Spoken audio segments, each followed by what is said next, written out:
सुप्रभात। मैं डॉक्टर संध्या सचान, हिंदी विषय श्री शक्ति डिग्री कॉलेज शाखाहरी घाटमपुर कानपुर नगर। आज मैं अपनी इस वीडियो में बीए प्रथम वर्ष के लिए प्रेमाख्यानक अथवा सूफी काव्य परंपरा की प्रमुख रचनाएं लेकर के उपस्थित हुई हूँ।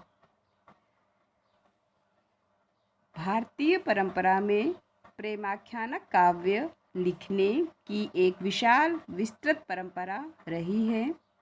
इस परंपरा में रत्नावली, पद्मावत, लीलावती आदि रचनाएं विशेष रूप से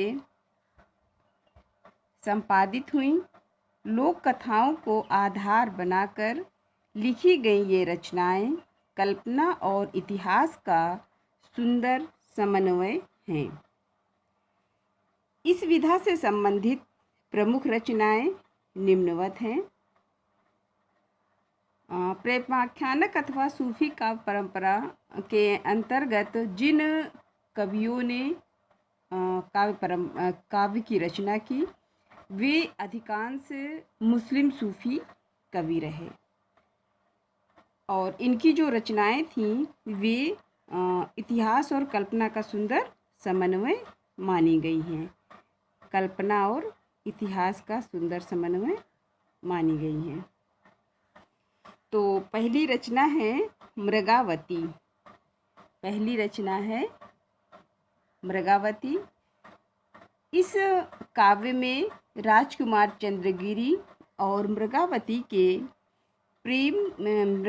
की प्रेम कथा है। इसे 1560 में शेख कुतुबन द्वारा लिखा गया। इस ग्रंथ में दोहा, चौपाई, सोरठा तथा अरिल छंदों में लिखा गया है।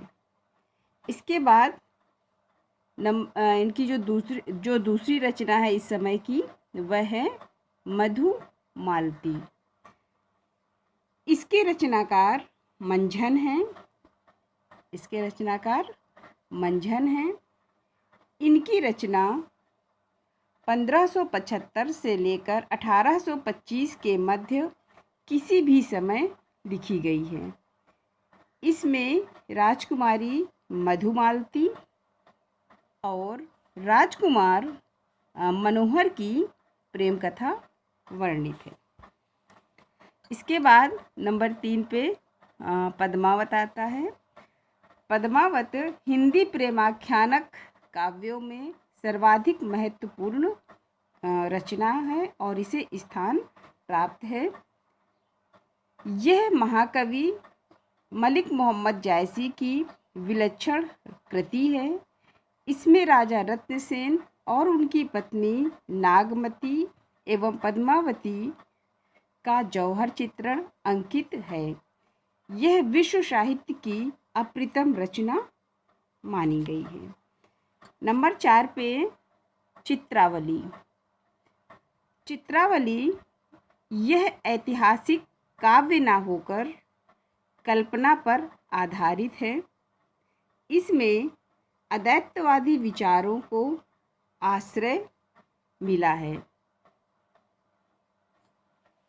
इसके बाद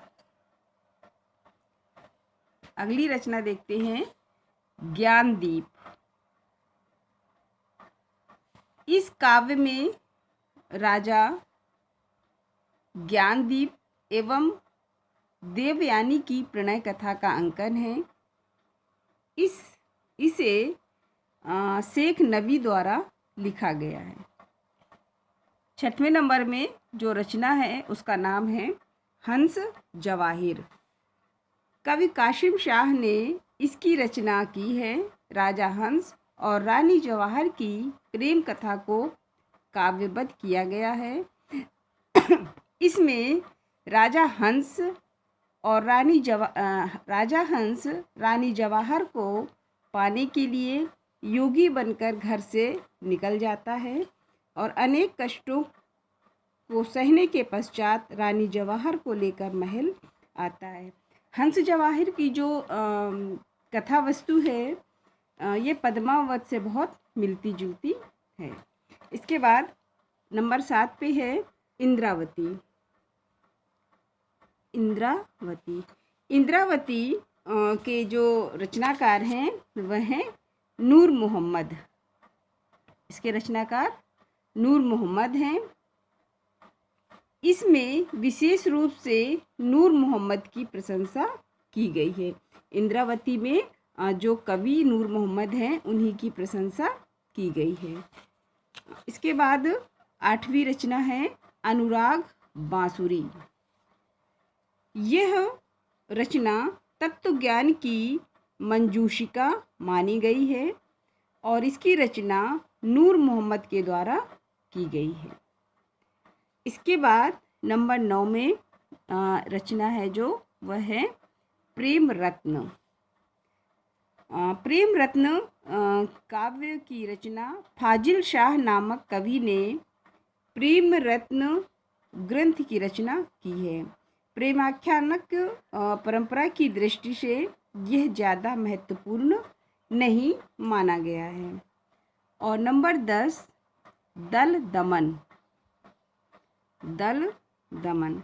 सन 1353 के आसपास इस रचना के रचनाकार श्री दुखहरण दास जी हैं। इसमें अंबरसेन की पुत्री पुष्पावती और राजा चित्रसेन की कन्या रूपवती के प्रणय की कथा वर्णित है। इसमें उच्च कोटि की आध्यात्मिक भावना पाई गई है।